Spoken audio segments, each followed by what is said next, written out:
Buenas noches desde España, bienvenidos un sábado más a esta sala de encuentros virtuales de la Asociación Cultural Héroes de Cavite. Hoy tenemos la suerte de entrevistar a una persona que conoce muy bien nuestro país, nuestras costumbres, nuestras gentes. Prefiero al ex embajador de Panamá en España, al señor Milton Cohen Enríquez. Antes de pasar a escucharle, que es lo que todos queremos, voy a dar paso, como es habitual, a nuestro presidente, Ángel Benzal, para que nos hable un poco de nuestra asociación.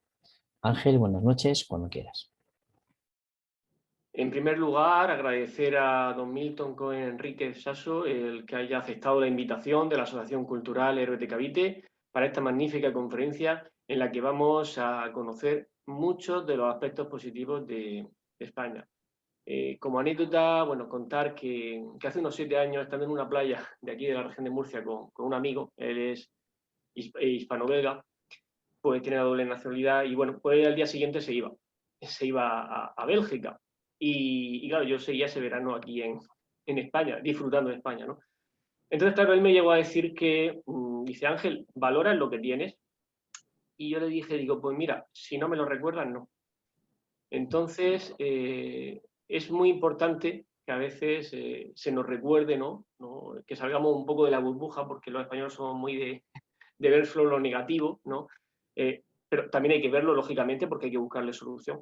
Pero también hay que ver lo positivo, ¿no? Y la suerte es que tanto a mí mi amigo me lo recordó como a toda España, Milton, hace unos años, pues nos recordó pues todo lo positivo de España, ¿no? Y vamos, aquella grabación que se filtró por todas las redes sociales fue un revulsivo, ¿no? Para plantearnos los españoles, pues bueno, que no todo es negativo, que hay cosas positivas, hay que estar orgulloso de ser español y aquello que no funcione, pues hay que mejorarlo, ¿no? Una cosa no quita la otra. Y bueno, siguiendo con los agradecimientos, también quiero agradecer a mis compañeros por esta labor de equipo que tan buenos resultados nos está dando y a todos los espectadores por seguirnos sábado tras sábado. Desde la Asociación Héroes de Cavite estamos tejiendo un proyecto asociativo cada vez más fuerte en España a través de nuestra asociación y en América, también ayudando a formar asociaciones hispanistas o colaborando con asociaciones ya existentes. Y todo esto, a falta de recursos, pues se está levantando con nuestras manos, ¿no? Con mucha imaginación, con esfuerzo. Y bueno, estamos haciendo un gran equipo y afortunadamente cada vez somos más. A continuación, paso la palabra a nuestro compañero Fran Hurtado. Cuando quieras, compañero. Bueno, pues ¿se me oye bien? Se me oye bien. Pues buenas noches a todos. Pues mirad, a mí me cabe el honor de presentar al ilustre invitado que tenemos hoy en nuestra asociación para iluminarnos con su experiencia.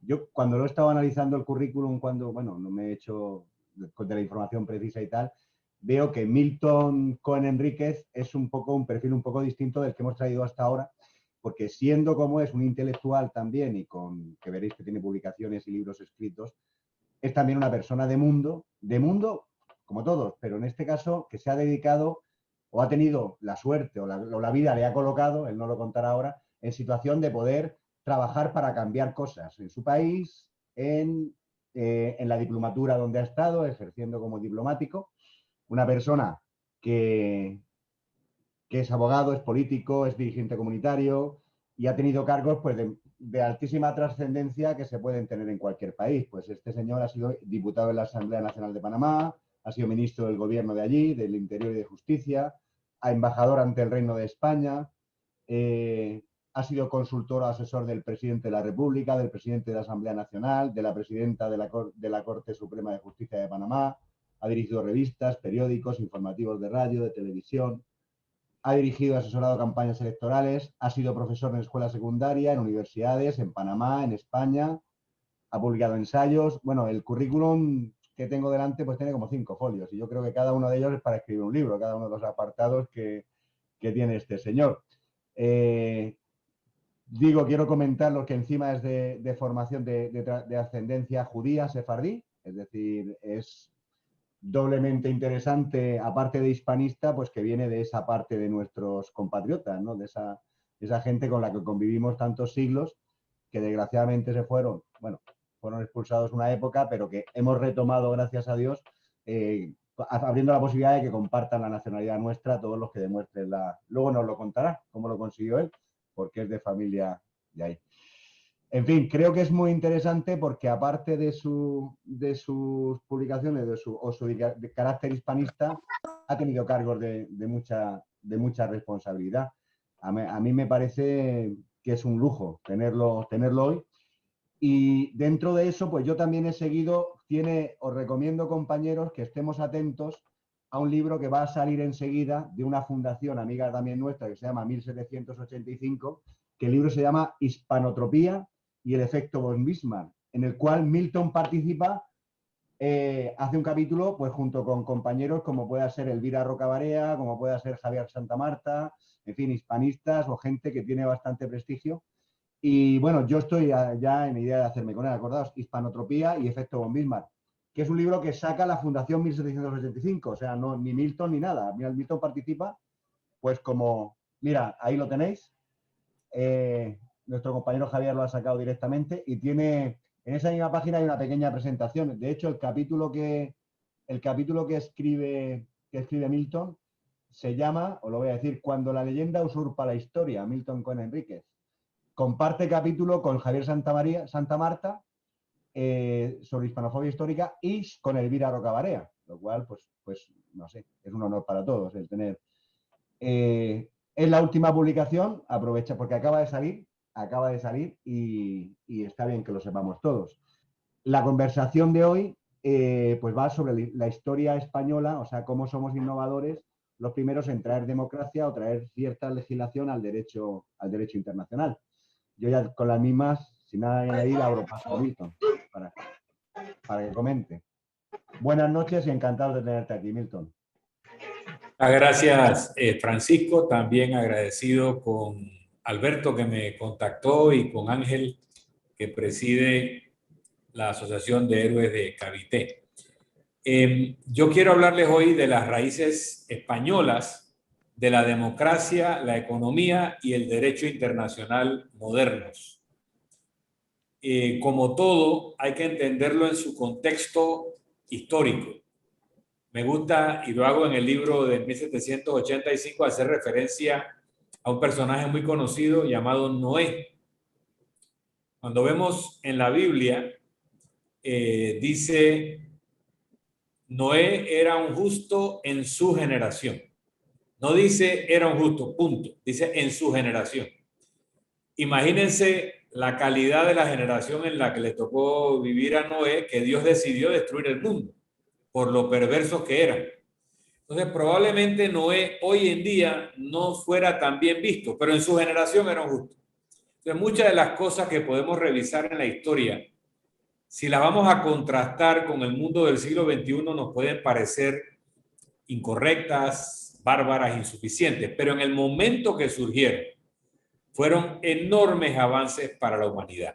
Entonces, yo les quiero hablar del parlamentarismo democrático, del Estado de Derecho, del concepto de Estado nacional, del estado de bienestar o welfare state, de la doctrina de los derechos humanos, del derecho internacional, del concepto de estandarización, de la globalización y finalmente de la economía, y cómo en España están las simientes, están los orígenes reales de muchas de estas instituciones o áreas de conocimiento que por alguna razón no nos han enseñado dónde nacieron realmente.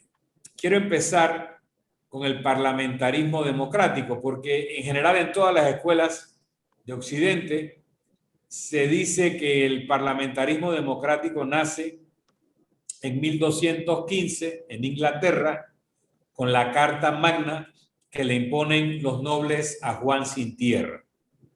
Pues le quiero contar que unos 30, 40 años antes, en 1188, en las Cortes de León, es cuando realmente nace el parlamentarismo democrático. Y que antes de 1188, en 1017, también en León, a Alfonso V le establecen unas obligaciones que son base para luego el Fuero de León. Ahora, ¿cuál es la gran diferencia entre la curia regia que se convoca en 1188 y la reunión del Parlamento inglés en 1215?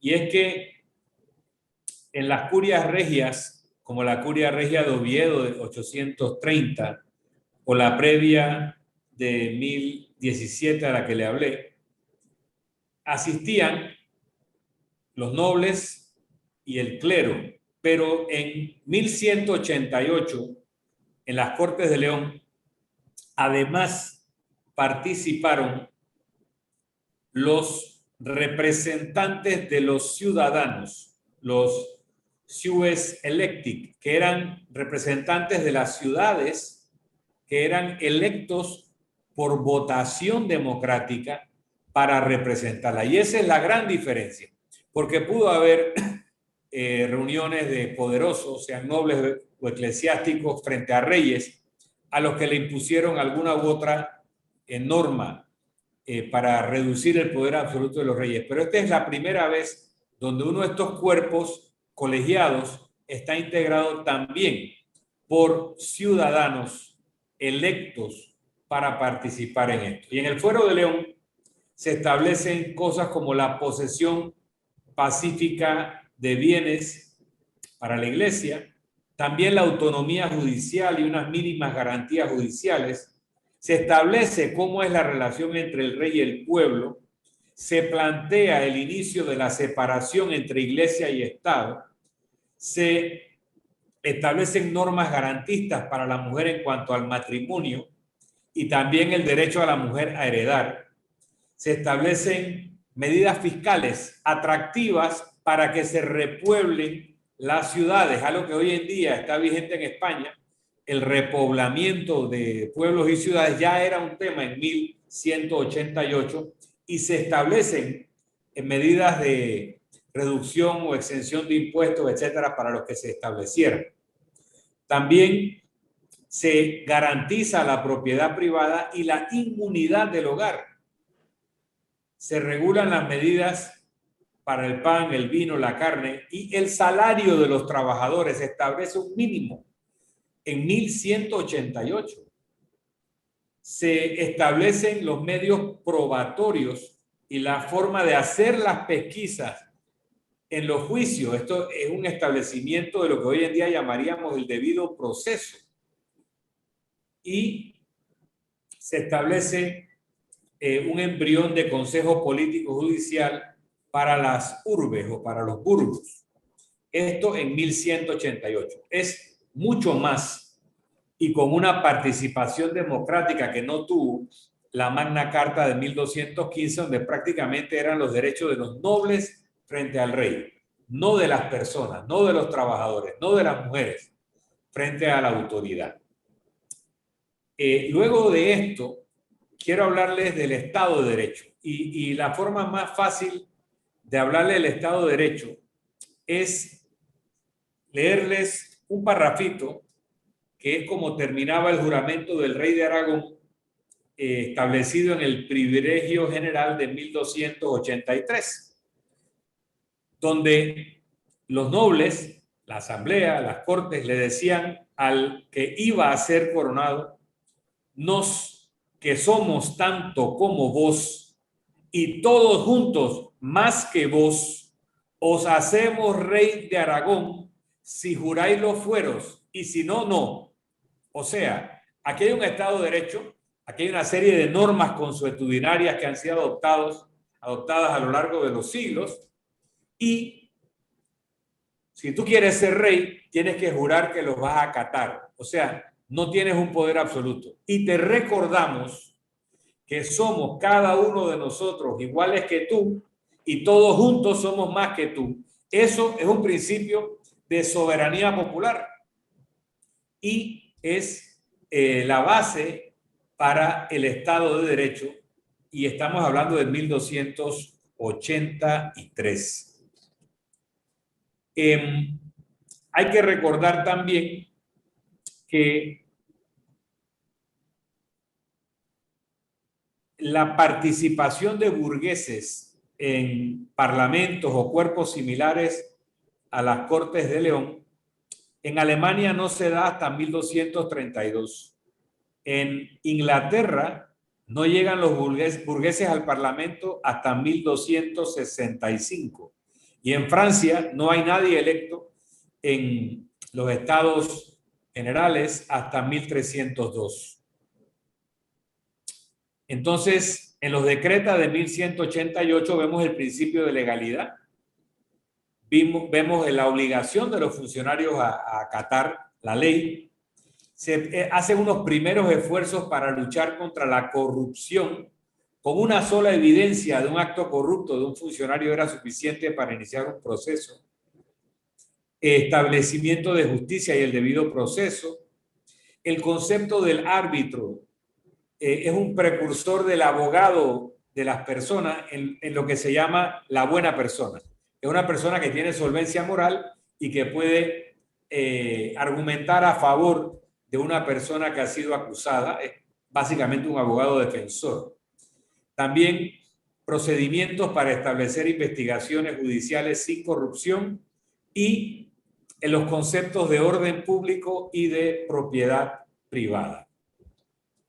Habiendo hablado del parlamentarismo democrático, el Estado de Derecho, les quiero hablar del concepto de Estado Nacional. El Estado-Nación o el Estado Nacional es un concepto moderno y básicamente se considera que nace con los reyes católicos, particularmente con Fernando II de Aragón, Fernando el Católico. Es el modelo que inspira mucho de lo que escribe Maquiavelo. Cuando describe al príncipe, él hace referencia incluso explícita a Fernando de Aragón, Fernando el Católico, pero sin desconocer el rol de Isabel. Ya se decía en ese tiempo, tanto monta tanto Isabel como Fernando. O sea, ellos eran reyes consortes, cada uno tenía sus reinos, pero juntos también ejercían en los reinos del otro. Básicamente Fernando sobre los de Isabel, más que Isabel sobre los de Fernando. Pero empieza a transformarse el concepto de Estado patrimonial a Estado nacional. Antes de Fernando y antes de la consolidación de España, los reinos eran patrimonio de los reyes. A partir de la concentración del poder en los reyes católicos, la reducción del poder de los nobles y de los eclesiásticos, incluso la subordinación de la Iglesia española en alguna forma a los reyes, empieza a transformarse esa visión patrimonial a una visión nacional del Estado.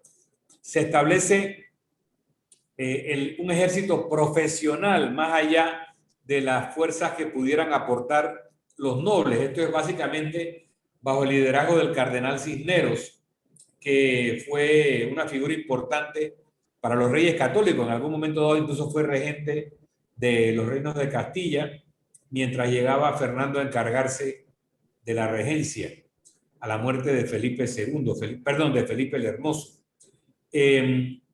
También se establece por norma del cardenal Cisneros el apellido fijo. En esa época el apellido de uno era cualquier cosa. Dos hermanos podían ser de apellidos distintos. Si vemos la familia de Pedrarias Dávila, que estaba casado con Isabel de Bobadilla, sobrina de Beatriz de Bobadilla, la mejor amiga de la reina Isabel, muy poderosa, que ahí se decía en esa época, después de Isabel de Castilla, la Bobadilla. Bueno, los hijos de Pedrarias Dávila, algunos eran Dávila, otros eran Arias, otros eran Bobadilla, incluso uno se llamaba Arias Gonzalo, no Gonzalo Arias. Entonces, bajo los reyes católicos y particularmente bajo el mandato del cardenal Cisneros, se establece el apellido fijo, que hoy en día es algo normal en el mundo. la Universidad de Alcalá pasa a ser la primera universidad verdaderamente universal, sin quitarle nada a la Universidad de Salamanca, que está entre las 3 primeras universidades del mundo, por lo menos de Europa y probablemente del mundo hoy en día, junto con Bolonia y Coimbra. Y se empieza a uniformar el Estado. La idea de un Estado moderno llega a uniformarse tanto el tema de los apellidos, el tema de la religión universal, el tema de la nacionalización de la Iglesia, más subordinada al rey que al Papa. Y por lo tanto el concepto del Estado nacional, del Estado-nación moderno, nace también en España. Luego, el estado de bienestar. Nosotros también hemos aprendido que el estado de bienestar nace en el siglo XIX bajo el gobierno del príncipe von Bismarck en Prusia, en lo que sería posteriormente Alemania, con el concepto de Bismarck, que establecía ciertos derechos básicos, seguro obligatorio para accidentes, enfermedad y vejez para los trabajadores. Y ahí se dice, ahí nace el welfare state. Pues no, el concepto de estado de bienestar nace con los tratados de socorro a los pobres, escrito en 1526 por Juan Luis Vives, que nació en Valencia en 1493 y muere en Brujas en 1540. Juan Luis Vives, si bien español, se fue muy pronto fuera de España por temor a la Inquisición, la que quema a su padre y saca los huesos de su madre para quemarla, la señora March. Él era muy amigo de Tomás Moro, de Erasmo de Rotterdam, de Catalina de Aragón, hija de los Reyes Católicos y esposa de Enrique VIII, y también fue maestro, preceptor de María Tudor, la hija de Enrique VIII con Catalina de Aragón. Juan Luis Vives plantea en este Tratado de Socorro a los Pobres el primer servicio organizado de asistencia social, precursora de la intervención organizada del Estado para esto. Él escribe en su libro en 2 partes, uno que se llama El origen de la necesidad y miseria del hombre, y la segunda parte que se llama ¿Cuánto conviene a los gobernadores de la República cuidar de los pobres? Ahí establece medidas para evitar la mendicidad, regula las actuaciones de las instituciones cívicas encargadas de los pobres, establece la obligación moral de los que tienen más a compartir con los que tienen menos, establece la necesidad del trabajo, la educación y la formación como principales remedios para la pobreza. Visiones muy modernas de Juan Luis Vives. Establece también un criterio para identificar a los verdaderos pobres de los falsos pobres. O sea, esto no es dar por dar, esto es dar al que necesita. Esto es dar de los excedentes de los que tienen más y hacerlo de forma sistematizada. Y sobre todo, dar el conocimiento para sacar a la gente de la pobreza y no mantenerlos en situación de necesidad. Básicamente sostenía, todos los que pueden trabajar deben hacerlo.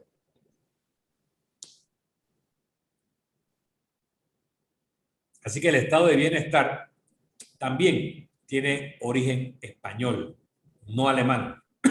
A pesar de que el príncipe von Bismarck, y por eso el libro nuestro, que se llama Hispanotropía y el efecto Bismarck, hace referencia a Bismarck porque Bismarck, con ironía y alguna maledicencia, decía: España es el país más fuerte del mundo. Los españoles tienen varios siglos de tratar de destruirlo y no lo han logrado.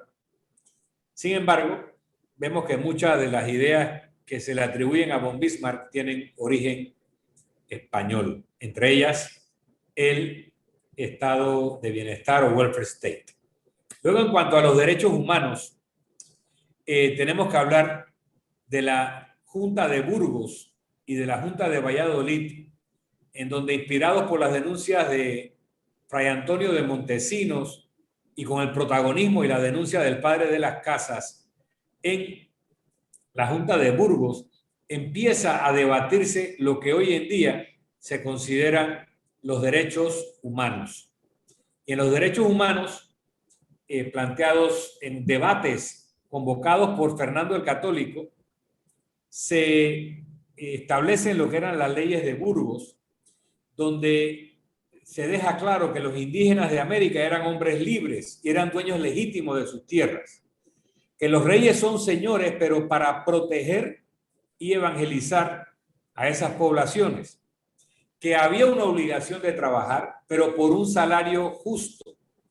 De hecho, hay unas cosas que parecen supremamente modernas, que en el siglo XIX, en la época de Bismarck, no se aplicaban y ya estaban en las leyes de Indias que surgen de los debates de la Junta de Burgos, como por ejemplo, prohibición de trabajar a las mujeres luego del 4º mes de embarazo y no trabajar hasta que el niño o la niña nacidos hayan cumplido 3 años y solo laborar en tareas domésticas. La prohibición del trabajo en minas y lugares difíciles o denigrantes a menores de 14 años. Eso es muy moderno, muy moderno. Y solo en tareas propias de la edad del adolescente. Se le reconocían privilegios a los caciques de América, que se le daban básicamente los mismos derechos que a los nobles españoles. Luego en la Junta de Valladolid, convocada en 1550 y que se extendió hasta 1551, convocada por el rey Felipe II, se hace mucha referencia a las ideas del padre Francisco de Vitoria, del cual hablaré más adelante, y se actualizan las leyes de India y se crea la figura del protector de los indios, que es un precursor del ombudsman sueco. El ombudsman sueco surge en el siglo XIX, pero ya en el derecho de Indias había un protector de los indios y antes de eso había una figura llamada el Justicia Mayor de Aragón de 1265, que también jugaba un papel de defensa y de intermediación incluso ante el rey para defender a los súbditos.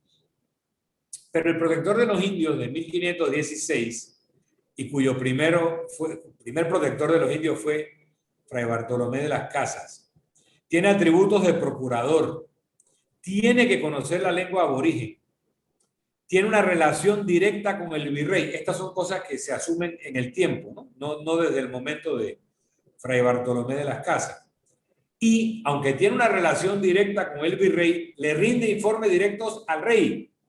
Así que ni siquiera el virrey pudiera ocultar los informes del protector de los indios. Y tiene prerrogativas y honores de magistrado, lo cual le da una serie de inmunidades que lo protegen de cualquier cuestionamiento, ataque o menoscabo de los que estaban en el poder en ese momento.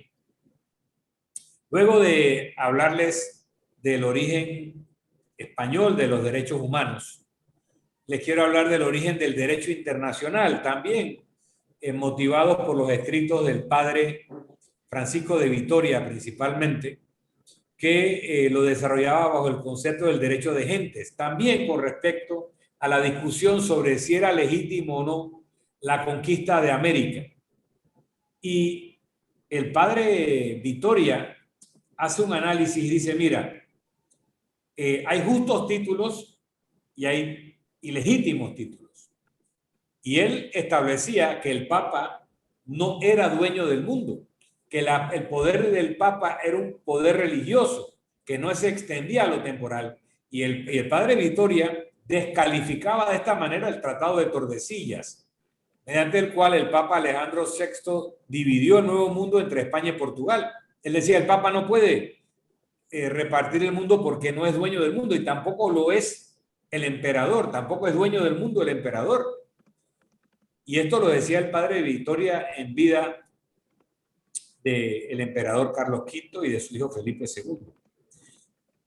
Pero había ciertos justos títulos que sí autorizaban la presencia de los españoles si estaban para hacerle el bien a los pobladores, si reconocían en los pobladores de América, y esto también reforzado por la doctrina del padre Domingo de Soto, que si se reconocía la legitimidad de los estados indígenas existentes, particularmente los imperios Inca, Azteca, etcétera, si se le reconocía a los pobladores que eran personas que tenían derecho a la propiedad de sus bienes, que tenían, incluso no siendo cristianos, tenían todos estos derechos, porque hubo la discusión que si al no ser cristianos no eran personas, decía, sí son personas, y si no fueran personas, ¿cómo los puedes convertir al cristianismo? Si no fueran personas, si no tuvieran alma. Okay, son discusiones fuertes que hubo en esa época, que era mucho más cómodo inclinarse por aquello que justificaba la totalidad de la acción de los españoles en América. Pero asimismo decían que como había una comunidad de todos los pueblos fundada en el derecho natural, esa comunidad de todos también daba pie al derecho natural al libre tránsito, al derecho natural al movimiento libre de personas, de ideas y de capitales. Ese derecho al libre tránsito, al libre movimiento, que hoy en día está consagrado en nuestras constituciones democráticas, es lo que autorizaba o legitimaba que los españoles llegaran a América. Y ese derecho a comerciar y a transmitir ideas era lo que legitimaba la presencia. Y que si los indígenas se convertían a la religión cristiana, entonces había un derecho a la tutela y había un derecho a la protección de esos cristianos, y por eso, incluso después de estos debates en Valladolid, el rey Felipe II detiene la conquista y dice que no se conquiste más. Solo podían entrar los religiosos, y si había una población entonces conversa al cristianismo, podían entrar los militares a protegerla y luego los administrativos. O sea, se pusieron condiciones, y eso todo sale de la construcción del concepto del derecho de gentes, reconociéndole a los reinos indígenas las mismas facultades o poderes o legitimidad que a los reinos cristianos de la península. Y esto también pues nace en España, créanme, los ingleses, los franceses, ni siquiera los portugueses se pusieron a discutir estos temas y a ver si ellos eran legítimos o no en lo que estaban haciendo, hasta dónde podían llegar y qué cosas no eran correctas hacer y que había que castigar a los españoles que las cometieran, etc. Luego, les quiero hablar del concepto de la estandarización. Ya hablamos un poco de la estandarización con los reyes católicos, pero la gramática de Nebrija es un ejemplo de estandarización, y quiero citar lo que dijo Fray Hernando de Talavera, que era el confesor de la reina Isabel, pero lo hace en nombre de Nebrija cuando presentan el concepto de la gramática española. No solo primera gramática española, es la primera gramática de cualquier lengua europea moderna, no estoy hablando del latín, que tuvo su gramática, cualquier lengua romance, si queremos ser más precisos, pero también anglosajonas, eslavas. Esta es la primera y además el modelo. Pero cuando Hernando de Talavera, en representación de Nebrija, quiere convencer a los reyes de la adopción de la gramática española o gramática castellana, como se llamaba en ese momento, dice: después de que Su Alteza haya sometido a bárbaros pueblos y naciones de diversas lenguas con la conquista, vendrá la necesidad de aceptar las leyes que el conquistador impone a los conquistados, y entre ellos nuestro idioma. Con esta obra mía, hablando en nombre de Nebrija, serán capaces de aprenderlo. O sea, la importancia de la gramática española y de que todos los nuevos súbditos de la reina Isabel hablaran español y lo hablaran correctamente y lo pudieran eventualmente escribir, era porque no era legítimo someterlos a leyes que ellos no pudieran comprender. Y que para poder comunicar estas leyes y las voluntades para que se pudieran comunicar entre sí, tenía que haber una normativa, que es la gramática española. Era una lengua franca, cuando no había ya el latín, lo era a nivel académico, pero no a nivel popular. Entonces, la estandarización con la gramática de Nebrija y luego con el calendario gregoriano, que el calendario gregoriano que se ha, pues por supuesto, al Papa Gregorio, el que lo adopta, se le atribuye, pero se sabe que él no lo elaboró. Pero se ha querido atribuir a figuras principales que tal vez fueron las encargadas de presidir los trabajos, pero la realidad es que el equipo de Fray Luis de León de la Universidad de Salamanca es el verdadero autor de los cálculos astronómicos y matemáticos.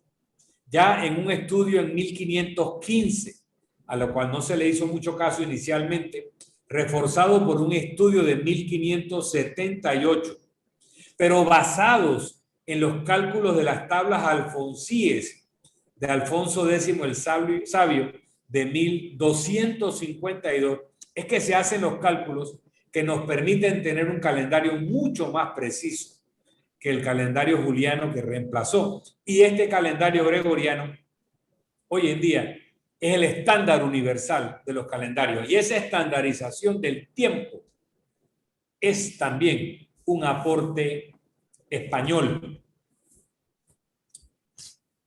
Por último, o penúltimo, realmente quiero hablarles de la globalización. Y ustedes son la Asociación de los Héroes de Cavite, de Filipinas.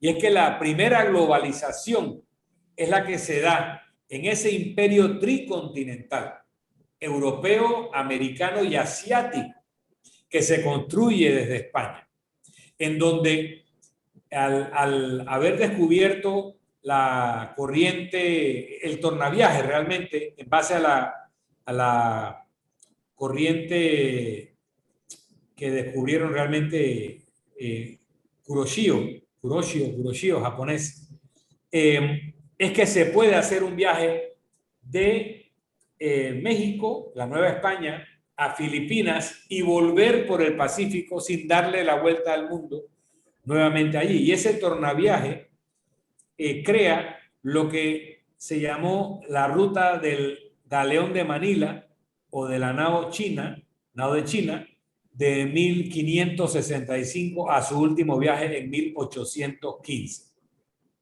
Como era un viaje que por protesta de los comerciantes sevillanos se restringió a 2 viajes al año, entonces como eran 2 viajes, se empezaron a construir naves cada vez más grandes.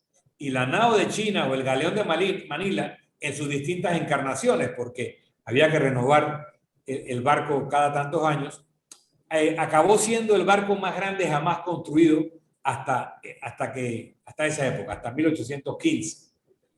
Y ese navío, ese viaje, esa ruta marítima de Filipinas que recibía mercancías del resto de Asia, de China, de Japón, de Corea, por supuesto de Filipinas, las traía a México, recibía de México plata, se pagaba con la plata de las Américas, los bienes producidos en Asia luego llegaban, cruzaban México y salían para España y llegaban a Europa. Ese es el primer sistema de comercio realmente mundial.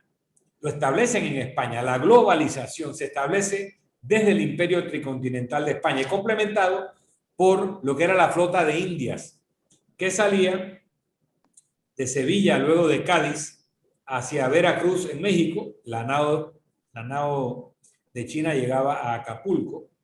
Y también estas mismas naves llegaban a Cartagena de Indias, en la actual Colombia, y a Nombre de Dios o Portobelo en Panamá, actual Panamá. Entonces, sin embargo, esta primera globalización estaba construida sobre un sistema mercantilista.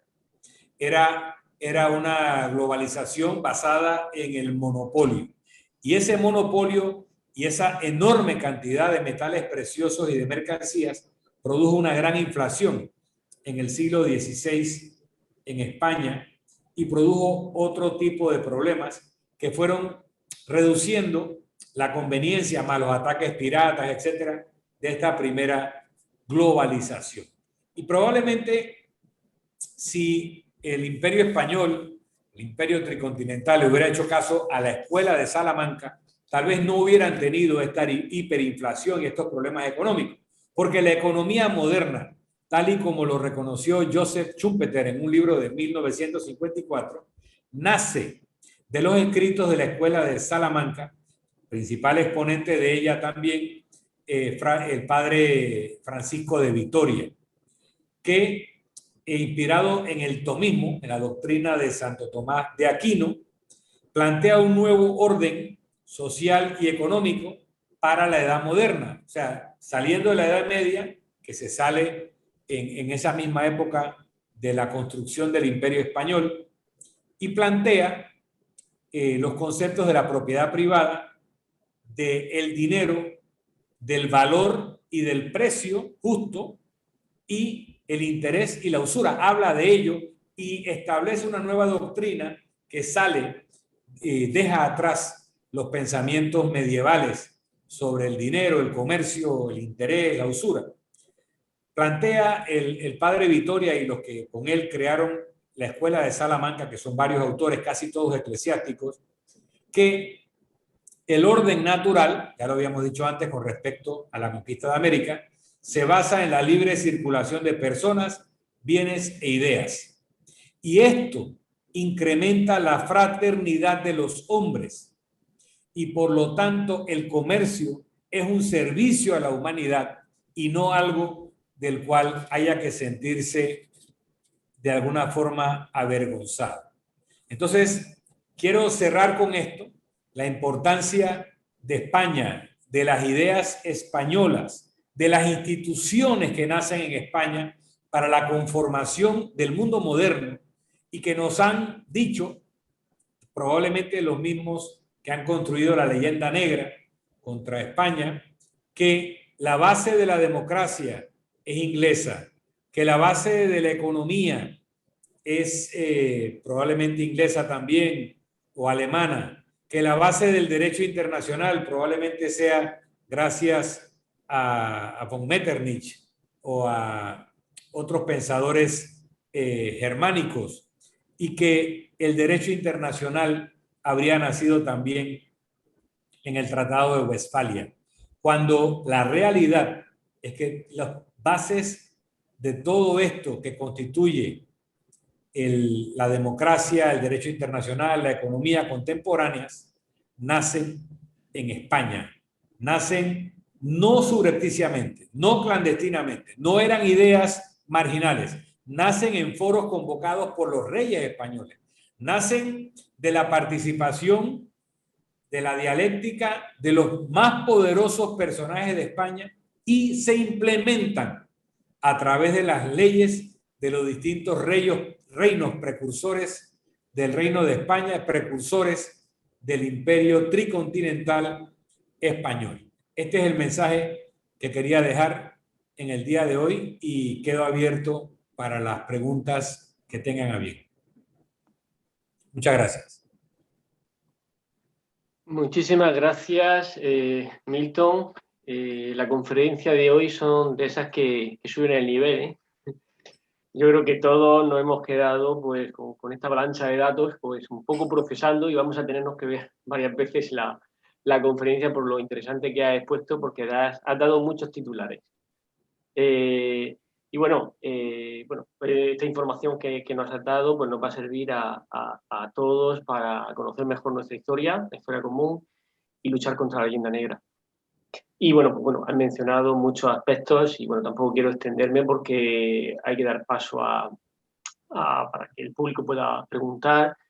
Y bueno, pues ya que eres de Panamá, pues bueno, comentar que aparte que para luchar con la leyenda negra, pues no solamente están los archivos, ¿no? Los legajos, que ya en parte se conoce y lo que está por descubrir, ¿no? Por ejemplo, el archivo de India, las leyes de Burgos, por ejemplo, que han mencionado. Y bueno, también está la arqueología, ya que eres de Panamá, pues conocerás el el documental Una arteria del imperio, de cómo la arqueología en Panamá Viejo desmonta la leyenda negra contra España. O sea, que no solamente están los archivos que desmontan la leyenda, sino también la arqueología. Y si Bueno, quieres... si me permites, que no lo dije, pero incluso el Canal de Panamá nace de una idea planteada por Carlos V, Carlos I de España, que manda a estudiar la ruta para hacer un canal por Panamá, y la ruta escogida por los exploradores que mandó el emperador Carlos V es la misma ruta por la cual primero se hace el ferrocarril transísmico en 1855, luego en 1880 y tantos los franceses intentan hacer un canal, y luego de 1904 a 1914 que toma la construcción, se hace el canal norteamericano, y finalmente, y permíteme el comercial, se hace la ampliación del canal hace unos 10, 12 años en Panamá. Quiero decir esto último porque por alguna razón las empresas que crearon el consorcio que hace la ampliación, que es prácticamente un canal nuevo en la misma ruta, pero es una cosa nueva, se llamó Consorcio Unidos por el Canal, y yo le hubiera puesto Consorcio Carlos V. Y me explico. El grupo de empresas que hizo el nuevo canal, la ampliación del canal, estaba integrada por una empresa española, una empresa belga, una empresa italiana y una empresa panameña. Y resulta que Carlos V nació en Flandes, actual Bélgica. Fue rey de esa parte de los Países Bajos, Bélgica, también de España, por supuesto, también de Panamá y del sur de Italia. Así que Carlos V fue rey o emperador de los países originarios de las empresas que 500 años después hacen un nuevo canal por la misma ruta que él planteó. Muy interesante. Bueno, lo de SACIR sí ya lo sabíamos. Yo creo que los que estamos aquí, pues la mayoría sabemos que bueno, SACIR lideraba el consorcio de la ampliación. Y bueno, también con sus problemas. Pero bueno, al final se hizo. Al final lo que cuenta es lo que es al final se...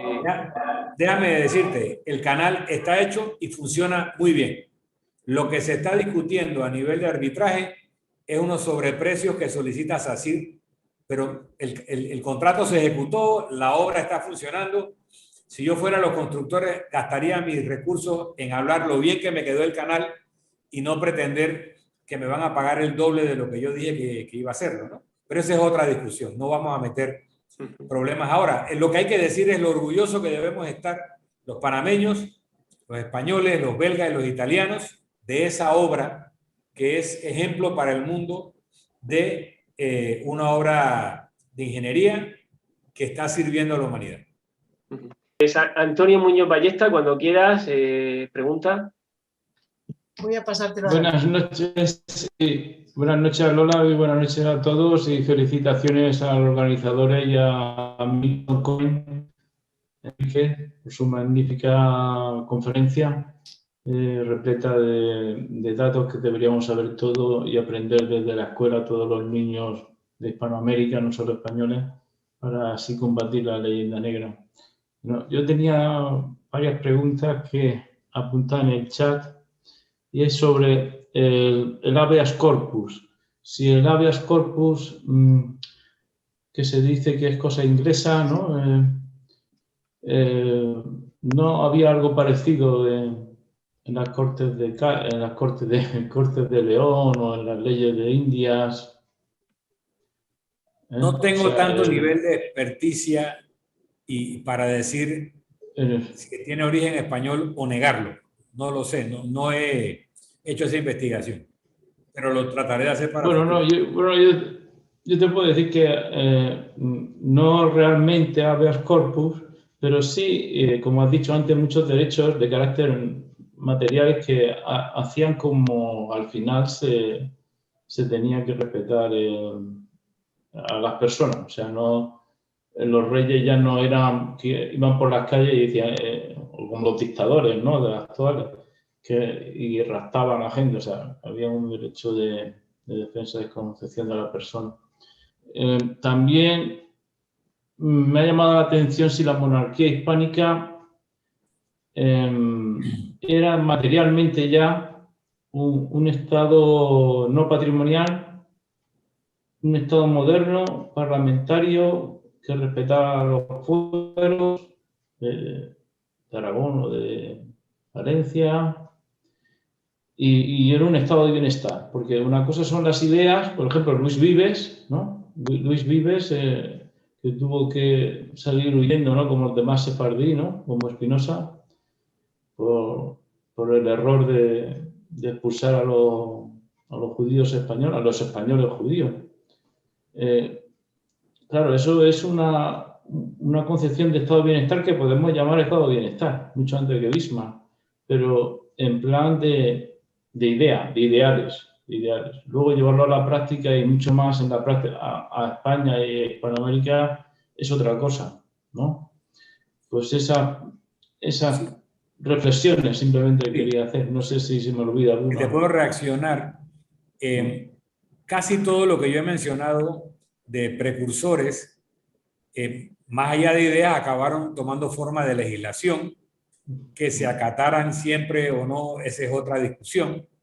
Pero las ideas de Luis Vives no necesariamente tomaron forma inmediatamente o atribuyéndoselas a él, pero cuando von Humboldt pasa por las Américas en siglo XVIII, XIX, creo que XVIII, él dice que las leyes más justas del mundo son las leyes que imperan, que tiene el Imperio Español en América, que los trabajadores son los mejores, los mineros mexicanos ganaban 6 veces más que un minero alemán, que los campesinos o agricultores del Imperio Español eran más ricos que los polacos, que los rusos o que los alemanes.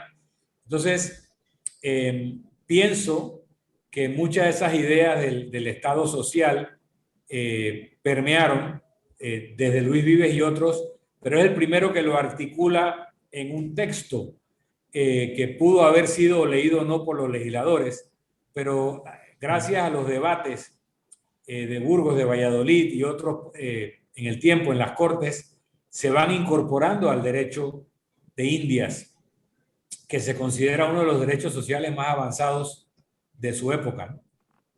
Sí, igualmente con el derecho internacional, muy bien, pero solamente una última pregunta que antes se me olvide. Antonio, es perdona, sobre la escuela de Salamanca.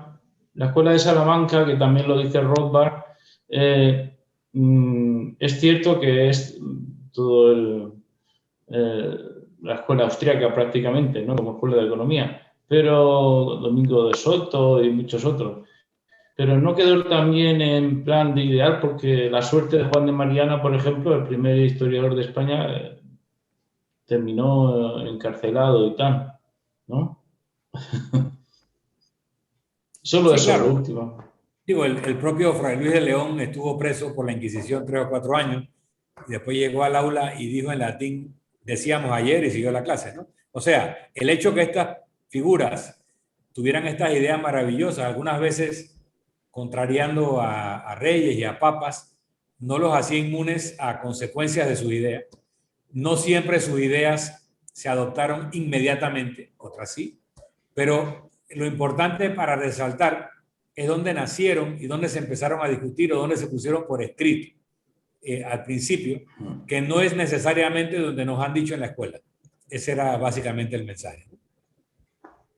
Muchas gracias, Milton. Muchas gracias, Antonio. Doy paso a Francisco Javier Hurtado, cuando quieras, compañero. Ahora. A ver, Milton, interesantísima la conferencia que has dado. Efectivamente, has profundizado mucho en los orígenes del derecho y del estado del bienestar en el mundo. Comparto mucho de lo que has dicho, que también he buscado información por mi parte. Yo me gustaría hacerte una pregunta relacionada con el ahora y con el mañana. Sobre todo por el cargo, por la experiencia que tú tienes, eres un hombre de mundo, ya lo hemos visto, has asesorado a presidentes, has estado aquí con nuestros gobiernos, imagino que conoces mucho el mundo hispanoamericano, habías viajado por esos otros países. ¿Cómo ves el futuro de Hispanoamérica en esta...? O sea, la idea de la hispanidad, no estoy hablando... ahora mismo estamos hablando a nivel cultural, estamos intentando... Pero bueno, tenemos hijos, crecerán. se está configurando un mundo nuevo entre China, Estados Unidos. ¿Crees que el bloque hispanoamericano puede tener cierto peso 20 años dentro? No sé, ¿qué opinas? Tú que estás en el tema de política. ¿Cómo ves el futuro? ¿Cómo nos conocemos?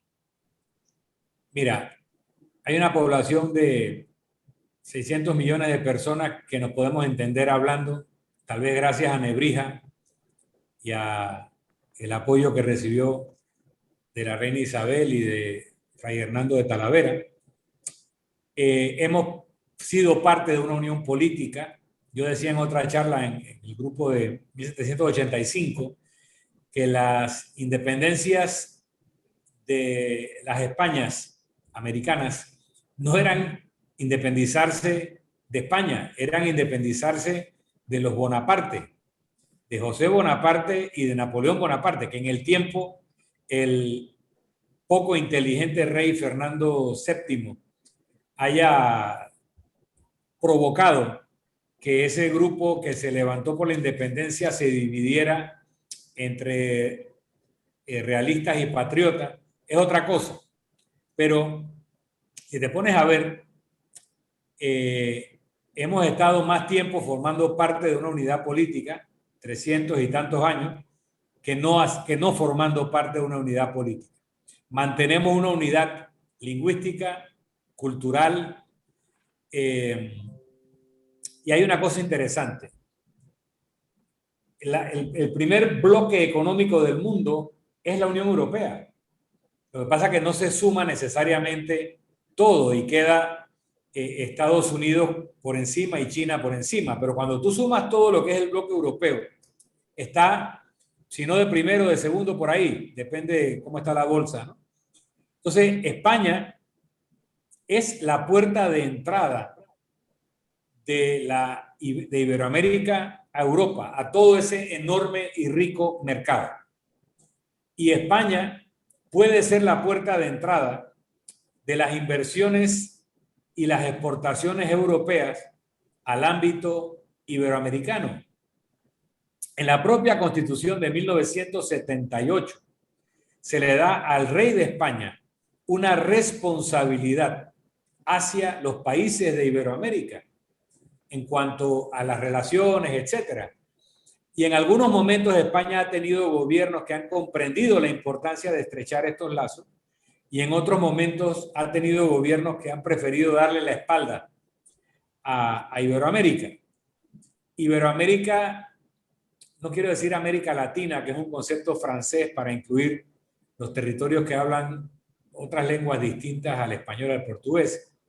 Iberoamérica es el lugar de expansión natural de las empresas españolas. Cuando tuvieron la crisis 2008-2009 y se fueron a México, se fueron a Argentina, empezaron a multiplicar sus ventas y sus ingresos porque tenemos unos mercados enormes. Al mismo tiempo, nosotros podemos beneficiarnos de tecnología, repito, del acceso al mercado europeo y de otras cosas. Ahora, hay un problema, que desde 1898 Estados Unidos dijo, no, este es mi patio trasero. Cuando también tenemos que decir que tal vez la mitad, para no decir 2/3 partes de los Estados Unidos, son parte de ese legado español, son parte de esa cultura común que se ha entremezclado con la cultura anglosajona, pero que no tiene por qué ser ajeno a ese reencuentro entre la península ibérica y América, y digo América de Alaska a la Patagonia, porque hasta Alaska hubo ciudades españolas. Hay un ruido, no sé si lo están escuchando ustedes. No, soy yo, no creo. Yo tampoco. ¿No? Bueno, así que sí creo que estas cumbres iberoamericanas que en algún momento España ha promovido y en otros momentos ha dejado de promover, son espacios para volver a conversar. No vamos a repetir el Imperio Español, eso quedó atrás, pero sí podemos reconstruir un espacio común mediante tratados, acuerdos, en donde podamos volver a lo que inspiró a la Escuela de Salamanca, a lo que inspiró el padre Vitoria sobre la importancia del libre movimiento de personas, ideas, capitales y bienes que nace en España y por qué no lo podemos reconstruir. Perfecto. Era lo que... Muchísimas gracias, Milton. Muchas gracias, Francisco Javier. Vamos a dar paso a nuestro amigo Antonio Elías de Venezuela. Cuando quieras, Antonio. Muchas gracias, Ángel, y felicitaciones a embajador Milton por extraordinario relato y exposición, muy enriquecedor y que nos convence mucho acerca de cuán comunes somos por tener esas raíces democráticas, económicas y jurídicas que nos distinguen como una sola nación. Ahora, la gran pregunta que yo le tengo a nuestro expositor es si él podría explicar o ensayar una respuesta al por qué, teniendo esas raíces comunes que nos hacen unos nacionales indistinguibles de un lado y otro del Atlántico y del norte al sur, ha sido tan difícil llegar a nuestra nación a una unidad. Y traigo a colación el ejemplo que me pasó en esta semana en el marco de un foro universitario cuando encontré a un colega mexicano y entonces yo le hacía una simple pregunta, si era importante o no la unidad de todas nuestras naciones, y él coincidía conmigo que sí, efectivamente desde hace 200 años estamos tratando de ser de todas nuestras repúblicas una sola nación, pero que no encontrábamos la manera, la forma, el método o el camino. Entonces yo le proponía algo muy sencillo, como esa experiencia que, por ejemplo, Colombia tuvo en el siglo XIX al declarar en medio de la guerra de la Triple Alianza entre Paraguay y Argentina, Uruguay y Brasil. Colombia, viendo la desgracia del pueblo paraguayo, declaró unilateralmente que, bueno, los paraguayos, todo paraguayo podía ser colombiano, y de ahí en adelante cualquier paraguayo que así lo quisiese pudiese convertirse en colombiano y de esa manera salvar su vida y su integridad, dada la desesperada situación en la que se encontraba. Entonces, tomando ese ejemplo, yo le sugería hasta qué punto sería posible que México, por ejemplo, declarase que los guatemaltecos y los nicaragüenses y los costarricenses y los salvadoreños sean también mexicanos de manera unilateral. Y a mí me sorprendió que mi colega mexicano, casi sin pensarlo dos veces, como dice la canción, dijera que eso era una locura, eso era imposible, eso no se puede materializar porque hay profundas diferencias entre los pueblos centroamericanos. Y eso a mí me llamó la atención porque él era uno de los grandes defensores de la unidad nacional. Sin embargo, cuando se llega al meollo de la situación, de la cuestión, y se le pide, bueno, ¿considera usted que los guatemaltecos son mexicanos o tan mexicanos como los salvadoreños? Inmediatamente lo negaba. Usted, embajador Milton, ¿qué piensa al respecto? ¿Por qué están esas dificultades? ¿Serán dificultades psicológicas, factores internos, factores externos, o un mestizaje de factores que impiden o que han impedido durante 200 años la consolidación de esta unidad nacional? ¿Y hasta qué punto, en su opinión, un atrevimiento, una osadía de ese tipo, como que uno de nuestros países declare unilateralmente que cualquier ciudadano de otro de los países sea también nacional suyo, pueda ser algo factible o implementable? ¿O será que acaso nosotros necesitamos un Bismarck hispano para hacer nuestra unidad nacional? Muchas gracias y felicitaciones otra vez. Bueno, le puedo reaccionar así bastante improvisadamente. Lo primero que tengo que decirle es que esa situación es parte de nuestras raíces españolas. Todavía en España, los catalanes, los vascos o los gallegos no se sienten españoles, sino catalanes españoles, gallegos españoles, vascos españoles, tal vez los andaluces. Son españoles, pero también son otra cosa. Algunos están muy felices de formar parte de un proyecto nacional unitario y hay algunos que manifiestan que no quieren formar parte del proyecto nacional español. Así que si eso pasa todavía en la península, en un espacio más reducido, pues es natural que los herederos de por acá también lo pasemos. Hay que agregar que hay factores geopolíticos de potencias que no les conviene y no les interesa que se reconstituyera un Estado iberoamericano unificado por razones de su propio interés. Eso también hay que tomarlo en cuenta. pero al mismo tiempo, cualquier cosa que quisiéramos hacer ahora tendría que ser más parecido al proyecto europeo, en donde se mantiene esa identidad de los estados nacionales y donde hay distintos planos de interacción. Tal vez sea progresivo, tal vez algún día se llega a un supraestado europeo, pero ahora mismo, incluso lo que uno ve en los partidos euroescépticos, que no son antieuropeos, es que dicen, mira, como estamos está bien, pero no más. ¿Okay? Y ahí tú puedes identificar ciertos partidos que ya gobiernan, otros que no gobiernan todavía, en distintos países europeos que eligen miembros al Parlamento Europeo, que participan de las entidades, pero dicen no más, o sea, no más poder a Bruselas, mantengamos competencias. ¿Me escuchan? ¿Sí? Me estoy quedando sin batería. Mantengamos competencias en el Estado Nacional. Pero yo te quiero decir que así mismo como te describo razones por las cuales probablemente esto no sea un proyecto realizable, ni siquiera necesariamente conveniente en estas circunstancias por los factores que hemos hablado, si una persona no parte del convenio Schengen se quiere hacer español, probablemente tenga que pasar trámites de 5 años. Pero si es iberoamericano, solamente 2. Si un venezolano está en Colombia, el procedimiento que Colombia ha adoptado para la asimilación de los venezolanos es mucho más rápido que para cualquier otra nacionalidad, con lo cual están demostrando una solidaridad con, yo creo que ya deben ser 2 millones de venezolanos en Colombia.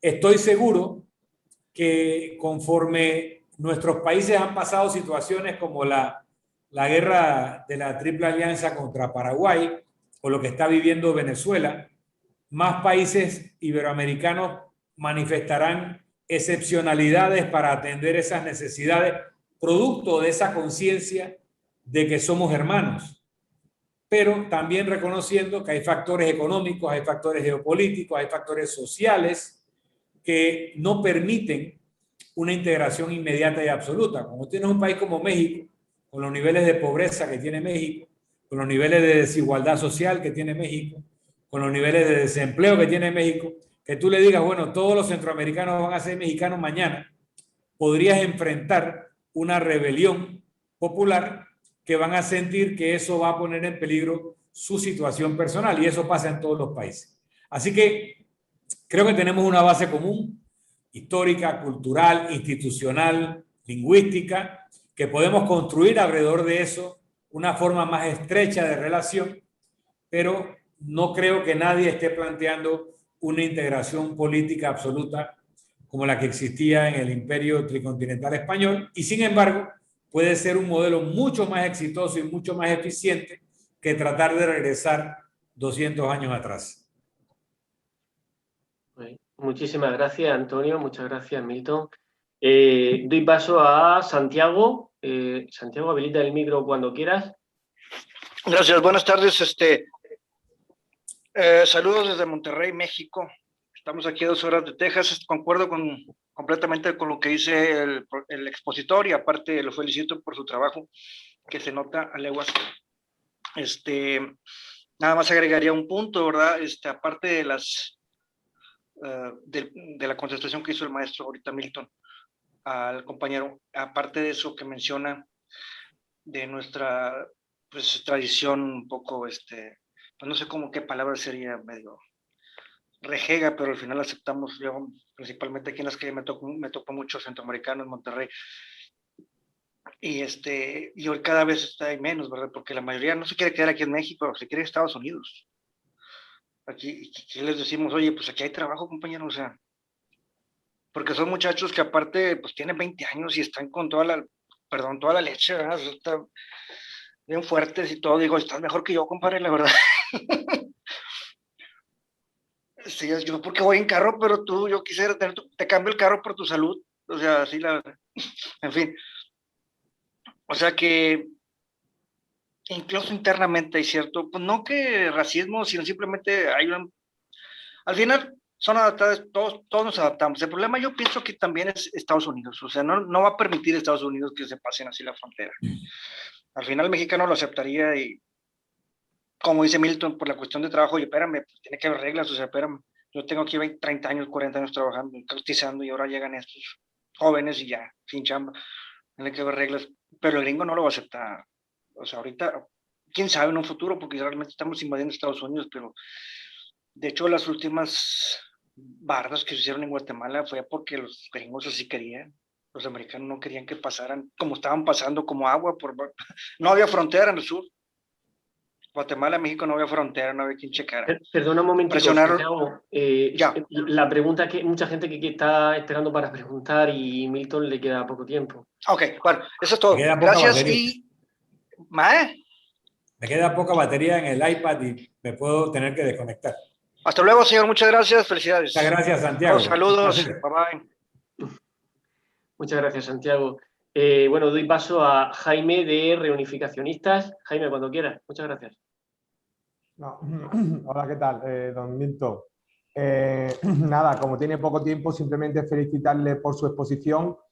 Soy un fan suyo, lo vi en el vídeo viral, lo vi en La Sexta y realmente dio una lección de historia y de hispanismo totalmente brutal, ¿no? Y de hecho creo que recientemente se está viendo cómo en Hispanoamérica están naciendo voces muy autorizadas, ¿no?, sobre lo que es nuestra historia común y sobre nuestras raíces, ¿no?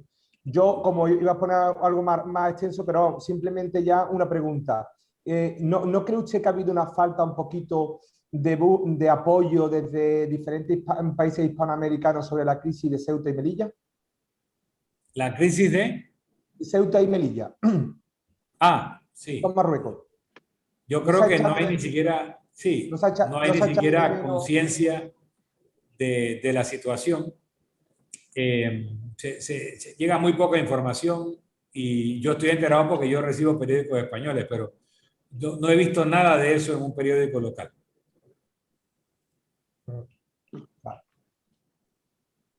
Vale, pues muchas gracias. Doy paso a Jacinto Sigman. Cuando quieras, Jacinto. Hola, ¿qué tal? Buenas noches a todos. Bueno, no quiero ocuparle mucho tiempo, don Milton. Solo quería decirle que me hizo sentir muy orgulloso cuando vi su vídeo. Se hizo viral en YouTube. Y quería preguntarle si sabe qué fuerzas o quién podría estar detrás de todo esto del antihispanismo tan reciente que tenemos. ¿El cuál, perdón? Antihispanismo, antiespañolismo. No, bueno, es que no es reciente. La leyenda negra tiene un par de siglos de estar andando. Todo indica de que nace de los comerciantes neerlandeses de Ámsterdam y de Amberes, lo que hoy en día sería Bélgica y Holanda, Países Bajos, y de los ingleses, por supuesto. Y tiene como propósito reducir la energía social de los españoles. Decía Sun Tzu, el general chino, hace casi 3000 años, la guerra se gana primero en la mente del enemigo.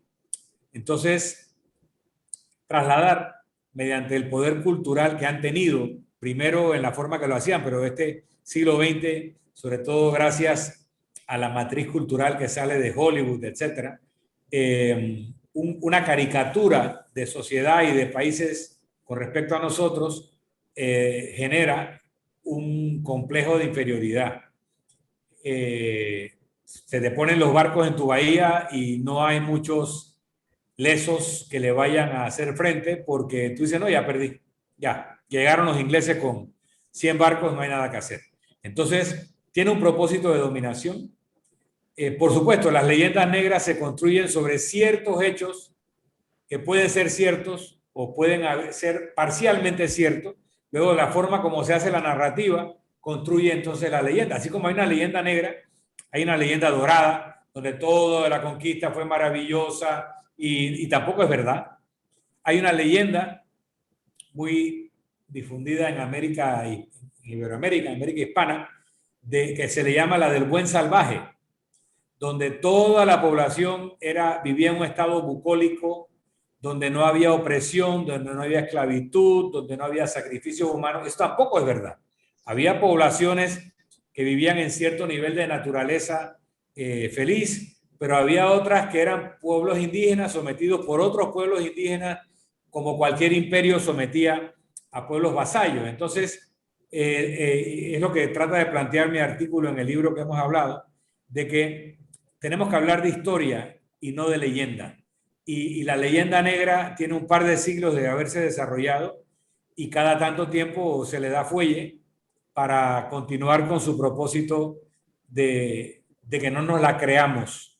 Yo, por lo que habrán visto el video, no voy a abusar del tiempo. En España se inventaron desde el submarino al traje de buzo. El traje de buzo en el río Pisuerga se probó la primera vez con Carlos III, imagínense, siglo XVIII. El traje espacial, principio del siglo XX. El autogiro, helicóptero. Son muchas cosas que nacieron en España, tanto en la ciencia como en las artes de gobierno, en las ciencias sociales, y que si España no se lo creyera, si España fuera consciente de todo lo que ha aportado a la humanidad, podría aportar mucho más. Y si los herederos de esa España, los iberoamericanos, que fuimos parte de todo eso hasta hace 200 años de manera directa, nos lo creyéramos, seríamos mucho más exitosos y saldríamos mucho más rápido de la pobreza y podríamos contribuir mucho más a la humanidad. Pues muchísimas gracias. Muchísimas gracias. Muchas gracias. Voy a dar paso a Alexis de México. Cuando quieras, Alexis. Sí, muchas gracias.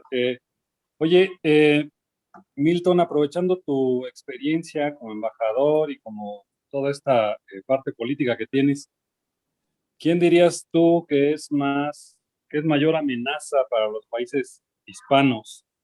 ¿El eje Estados Unidos, Inglaterra, o sea, la anglósfera, o Rusia o China? O sea, ¿quién representa una mayor amenaza? Te voy a contestar con mucha candidez. Yo comparto más instituciones y valores con el eje anglófilo o anglófono que con el eje asiático. Simplemente, ustedes los mexicanos sabrán mejor. A los gringos los conocemos y sabemos por dónde manejarlos, ¿no? Para mí, muchas de estas sociedades del eje alternativo son una incógnita y sabemos que no comparten la visión del Estado democrático y social de derecho. Ellos tienen otra receta para proveer bienestar a sus pueblos y yo no me siento cómodo con esa receta. Así que si me obliga a alinearme, yo estoy alineado con Occidente. Pero si tú me dices que me voy a someter, a ninguno. Va. Vale. Muchas gracias. Muchas gracias. Bueno, doy paso a nuestro amigo Wellington, de Hispanistas de Guatemala. Precisamente con Wellington, cuando a la finalización de la ponencia, Milton, pues bueno, vamos a tener ya, una vez que nos dejes, pues bueno, una charla con... Creo que sería probablemente la última pregunta que podré contestar y luego me despediría. Pues muchas gracias. Así. No, disculpe usted que nos estamos yendo de la hora, porque ha generado una expectación enorme. Y bueno, Wellington, cuando quieras, última pregunta. Muchas gracias, Ángel. Milton, es un honor, es mucho tiempo que te queríamos conocer. Sinceramente, creo que te lo han dicho, ¿verdad? Gracias a ese discurso que diste, muchos de los que andábamos ahí perdidos nos afiliamos al movimiento hispanista gracias a tus palabras, ¿verdad? Gracias. Se le fue el audio a Wellington. Ahí regresé. De corazón, ¿verdad? Se siente que todo lo que dices lo tienes en el corazón. Yo quiero aprovechar tu presencia porque sos político, sos un embajador. Yo sé que conoces mejor que nadie Centroamérica, que es el corazón de la hispanidad, podríamos decir, aquí en este lado del mundo. Y nosotros tenemos la intención, ¿verdad?, de dar un paso más allá por ejemplo, España dice que es como que menospreciada en Europa, siendo todo lo que es. Yo siento que es una manera de estrategia de tenerla apagada porque le tienen miedo, ¿verdad? Tienen miedo que un día vuelva a ser lo que fue alguna vez, ¿verdad? Pero yo siento que es una estrategia, ¿verdad? Pero también España, se le ha olvidado quién es España, que es importante de este lado del mundo, pues, ¿verdad? Es nuestra raíz, es la madre patria, ¿verdad? Y aunque seamos mestizos, pues algo tenemos de España, ¿verdad? Y el idioma, y la cultura, la religión. Pero mi pregunta es esta, yo tengo dos preguntas, ¿verdad? La primera es esta. políticamente, ¿ves que existe un futuro de que nos podamos unir como una confederación de estados independientes, algo así, o federación, confederación creo yo más, y que volvamos a hacer una unidad, ¿verdad? Al menos económica, militar, políticamente? ¿Será que esto tiene futuro? Yo sé que tu experiencia política nos dirá si sí o no, ¿verdad? Esa es una primera pregunta. Y la segunda, que tal vez yo no sé si está fuera de esto, ¿verdad? Tú consideras, yo no sé si tú eres del grupo sefardita, ¿verdad? No sé si... Yo sí, ¿verdad? Siento por tu apellido, siento que sí. ¿Cómo ves la amistad de los... se ha reconciliado España con los sefarditas? ¿Cómo han estado? No sé si la pregunta está de más, tú decides, ¿verdad? Pero estaba escuchando tus palabras. Gracias. Empiezo por lo último porque es rápido. Cuando se pasa la ley que le da nacionalidad automática a los sefarditas, el rey en su discurso dice: ¿cuánto os hemos extrañado? Y yo pienso que esos son unos pasos muy importantes para un reencuentro. Te quiero decir que por muchos siglos los judíos sefarditas hemos llorado por España, hemos añorado a España. No hay resentimiento, a pesar de que fuimos expulsados. Y decía un diplomático español en el siglo XIX, cuando escribió un libro que se llamaba Españoles en el Mundo, algo así, creo que es un título, que él llegó a Estambul y le empezaron a hablar español, le empezaron a cantar coplas a España. O sea, ese amor por España nunca se ha agotado y ahora hay un paso de reencuentro que es realmente conmovedor y gracias al cual yo tengo hoy en día también nacionalidad española. Pero sobre la pregunta anterior, me decía un diplomático español que en las reuniones de los europeos, donde España es la cuarta economía de Europa, me decía así: España sin Hispanoamérica sería Polonia. Así que España tiene el peso que tiene no solo porque es la cuarta economía, sino porque detrás tiene a Hispanoamérica. Y el día que a España se le olvide eso, pues lo van a tratar de una forma diferente. Yo no creo, tanto por la construcción del proyecto europeo como por la geopolítica de Estados Unidos, que está yendo a lo que sería un neomonroísmo, no creo que cabe una reconstrucción de un solo Estado integrado por los países de la península ibérica y los países de Hispanoamérica, porque no se dan las condiciones geopolíticas. Y repito lo que dije hace un tiempo. Sin embargo, sí creo que hay mucho en la mitad de eso, entre lo que tenemos hoy en día y lo que sería un Estado integrado, que se puede construir para beneficio de todos nosotros y para beneficio de la humanidad. Casi no tengo carga, tengo 1 minuto de batería, 1% de batería. Así que lo que quiero hacer es agradecerle a la Sociedad Histórica de Héroes de Cavité, a su presidente Ángel Benzal, a quienes me invitaron, particularmente a... se me ha borrado la memoria, perdonen, pero bueno, quiero agradecerles a ustedes por haberme invitado a esta participación. Aquí saludo al alcalde de Castrillo Mota de Judío, que veo que está conectado. Y muchas gracias por esta experiencia y espero que podamos tener otra oportunidad de compartir. Muchas gracias y hasta pronto. Muchísimas gracias. Muchas gracias. Y nuestra casa es tu casa y ahí tienes las puertas abiertas. Un aplauso porque ya estás... Una sorpresa. Muchísimas gracias por esta magnífica exposición. Muchísimas gracias a Alberto Abascal y a Lola Gutiérrez, también que han sido parte de esta invitación. Y hasta pronto. Nos vemos. Muchas gracias.